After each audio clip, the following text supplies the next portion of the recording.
ልጆ ለረጅም ጊዜ ኪሎ አልጨምሮ ተቸግረዋል። ዛሬ ለየት ባለ ሁኔታ ዶክተር ማህሌት የ7 ቀን የምግብ ስኬጁል ታዘጋጅልናለች።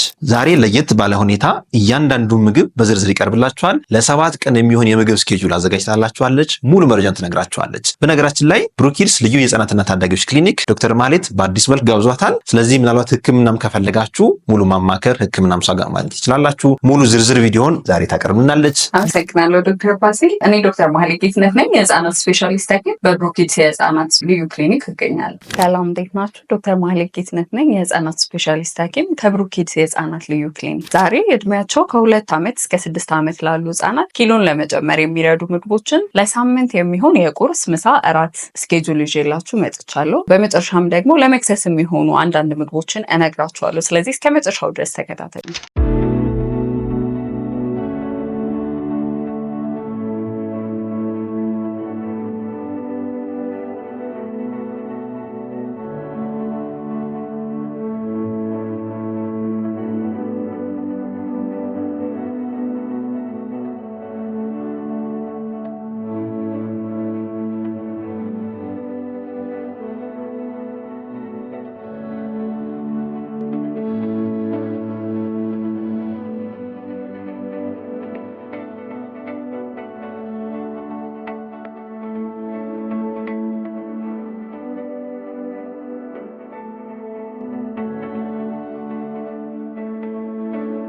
ወላጆች ብዙ ጊዜ ልጄ ከሳ ወይም ደግሞ ከኪሎ በታች ነው ብለው ሊጨነቁ ይችላሉ። ለመሆኑ ልጅ ከሳ ወይም ከኪሎ በታች ነው የምንለው መቼ ነው? ህፃናት በተለይም ከ2 ዓመት እስከ 6 ዓመት ያሉ ልጆችን በአብዛኛው ስናያቸው ሞላ ያሉ እና በደንብ የሚታዩ አጥንቶች አብዛኛው የሰውነታቸው ክፍሎች ላይ የላቸው። ስለዚህም አንዳንድ ልጆች ቀጠን ብለው ወደ ደረታቸው አካባቢ፣ መገጣጠሚያቸው አካባቢ ያሉ አጥንቶቻቸው ወጣ የማለት ነገር ወይም ደግሞ ጎልቶ የመታየት ነገር ሲኖራቸው ወላጆች ልጅ ከሳው ከኪሎ በታች ነው ይሆን ብለው በጣም ይጨነቃሉ። ይህም በማየት ብቻ ልጆች ከኪሎ በታች መሆናቸውን እርግጠኛ ሆነን ልንናገር አንችልም። ስለዚህ ልጆች ከኪሎ በታች ናቸው የምንለው ወይም አንደርዌት ናቸው የምንለው መቼ? ይህን በእርግጠኝነት ለመናገር የልጆችን ቁመት ኪሎቸውን ለክተን WHO ወይም ደግሞ የዓለም የጤና ድርጅት ባስቀመጠው የልጆች ግሮዝ ከርቭ ላይ ማየት መቻል አለብን። እዚህ ከርቭ ላይ የልጁ ኪሎ ከእድሜው ጋር ሲታይ ከ5% በታች ከሆነ ልጁ አንደርዌት ነው ልንል እንችላለን ማለት ነው። ስለዚህ በዚህ አጋጣሚ ህፃናት ሲታመሙ ብቻ ሳይሆን ኖርማሊ እድገታቸውን፣ ቁመታቸውን፣ ክብደታቸውን፣ የአይምሯቸውን ብስለት እና ያሉበትን ደረጃ ቢያንስ በአመት አንድ ጊዜ የሚታዩበት ዌል ቤቢ ፎሎ አፕ ያስፈልጋቸዋል ማለት ነው። በነገራችን ላይ ይህ አገልግሎት እዚህ በብሩኪድስ የህፃናት ልዩ ክሊኒክ ላይ ይሰጣል። ስለዚህ መታችሁ መጠቀም ትችላላችሁ።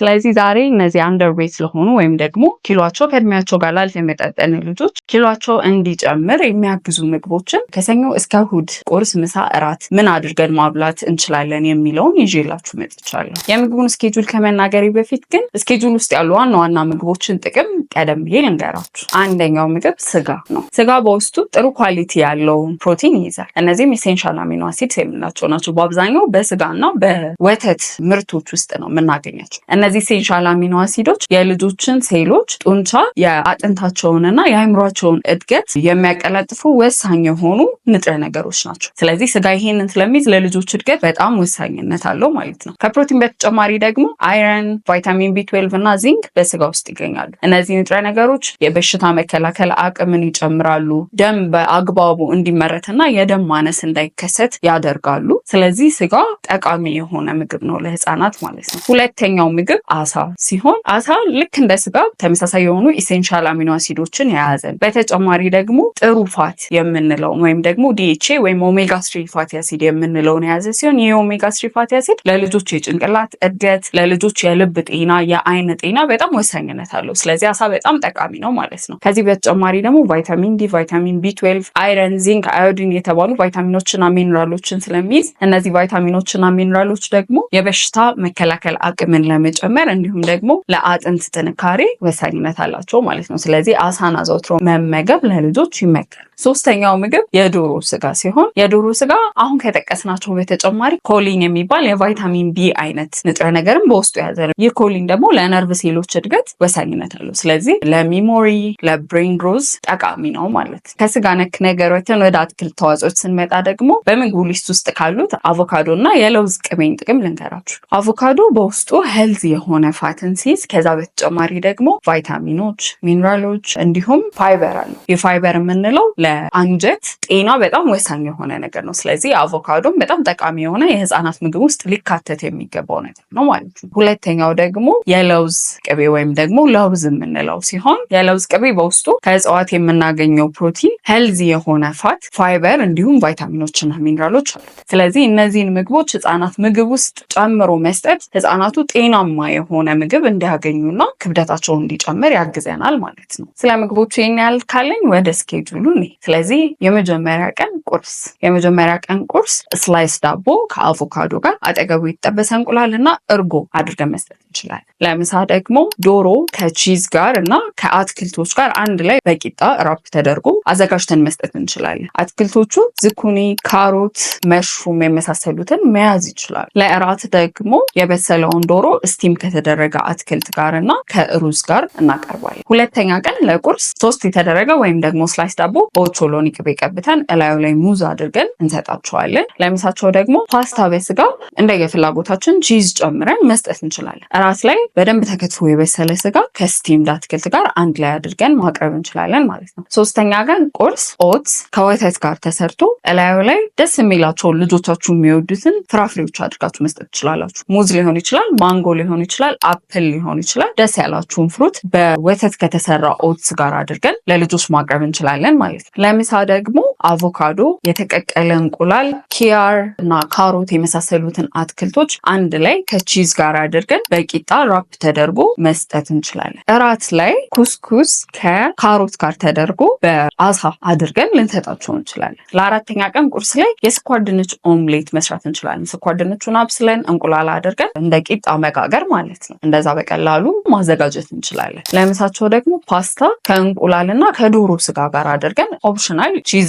አንድ ላይ ጨምረን መስራት እንችላለን። ለእራት ድፍን ምስር፣ ድንች፣ ካሮት፣ ፓስቲኒ የመሳሰሉ ነገሮች እንዲሁም ቆስጣ የገባበት ሾርባ ማዘጋጀት እንችላለን። አምስተኛ ቀን ቁርስ ላይ ገንፎ ማድረግ እንችላለን። ምሳ ላይ ደግሞ ሩዝ ከቺክን ጋር እንዲሁም ደግሞ ስቲም ከተደረጉ አትክልቶች ጋር ማድረግ እንችላለን። ስቲም የተደረጉ አትክልቶች ውስጥ ቦሎቄ የመሳሰሉትን ነገሮች በማስገባት ሞር ደግሞ በተመጣጠነ ምግብ የበለጸገ ማድረግ እንችላለን ምግባቸውን ማለት ነው። እራት ላይ የተጠበሰ አሳ ከአትክልት ጋር አንድ ላይ አድርገን መስጠት እንችላለን። አትክልቶቹን በነገራችን ላይ በጣም የተለያዩ ቫራይቲዎችን እንደ ምርጫችሁ መጠቀም ትችላላችሁ። ብዙ ጊዜ ግን ለዌት ጌን የሚያገለግሉ አትክልቶች እንደ ድንች፣ ከጥራጥሬ ደግሞ እንደ ባቄላ የመሳሰሉትን መጠቀም እንችላለን። ለስድስተኛ ቀን ቁርስ በብሮኮሊ የሚሰራ ኦምሌት መስራት እንችላለን። ብሮኮሊውን እንቁላል ውስጥ አድርገን ልክ ሌላ ጊዜ እንደምንጋግረው መጋገር ማለት ነው። እሱ ላይ ተጨማሪ ስላይስ ዳቦና አቮካዶ ቀብተን መስጠት እንችላለን። ለምሳቸው ደግሞ ስጋ በደንብ ደቅቅ ተደርጎ ተከትፎ ተጠብሶ ከብሮኮሊ፣ ከካሮት፣ ከድንች ጋር አድርገን አዘጋጅተን መስጠት እንችላለን። ለእራት ስጋውን ከአትክልቶቹ ጋር ልክ እንደ ሾርባ አድርገን አዘጋጅተን መስጠት እንችላለን። ለሰባተኛ ቀን ፍሬንች ቶስት ምንለው ወይም ደግሞ ስላይስ ዳቦ በእንቁላል ውስጥ በወተት ላይ ተደርጎ ተነክሮ መጥበስ ማለት ነው። እንደዛ የሚዘጋጀውን አድርገን ከጎን ላይ የፍራፍሬ ስሙዚ ከወተት ጋር አድርገን አዘጋጅተን መስጠት እንችላለን። ለምሳቸው መኮሮኒ ከአሳ ጋር አዘጋጅተን መስጠት እንችላለን። ለእራት ደግሞ አሳውን ከተለያዩ በጥሬ በስጋቸው ከሚበሉ አትክልቶች ጋር ወይም ደግሞ ስቲም ተደርገው ከሚበሉ አትክልቶች ጋር መስጠት እንችላለን። ለምሳሌ እንደ ኪያር፣ ድንች፣ ካሮት፣ ብሮኮሊ የመሳሰሉት ጋር ማለት ነው። ስለዚህ የሰባቱን ቀን ስኬጁል እንደዚህ ካጠቃለን ለልጆች መክሰስ የሚሆኑ ምግቦች ምንድን ናቸው? አንደኛ በሶን ከሙዝ ጋር ከተልባ ጋር እንዲሁም ከወተት ጋር አድርገን አንድ ላይ ፈጭተን ብንሰጣቸው ብዙ ኒውትሪየንቶችን በአንድ ጊዜ ማግኘት ይችላሉ እና ለመክሰስ የማይከብድ ጥሩ መክሰስ ይሆናል ማለት ነው። ሁለተኛው እርጎን ከተለያዩ ከሚወዷቸው ፍራፍሬዎች ጋር አንድ ላይ ከፈለግን ፈጭተን ካልሆነ ደግሞ ሳይፈጭ ራሱ እላዩ ላይ ተቆራርጦ ተደርጎ መሰጠት ይችላል። በሶስተኛነት ደግሞ ቅድም ለቁርስ እንዳልነው ስላይስ ዳቦ ላይ ፒናት ቀብተን ከላዩ ላይ ሙዝ አድርገን ብንሰጣቸው በቀላሉ እንደ መክሰስ ሊወስዱት የሚችሉት ምግብ ነው። ከዚህ በተጨማሪ የቡላ ገንፎ መስጠት እንችላለን። አቮካዶ ከፉል እና ከእንቁላል ጋር ተደርጎ ተሰርቶ መስጠት እንችላለን። ፓንኬክ ላይ ማር አድርገን ወይም ደግሞ ፒናት አድርገን መስጠት እንችላለን። የተለያዩ ስሙዚዎችን አዘጋጅተን መስጠት እንችላለን። ስኳር ድንች ተቀቅሎ ተከታትፎ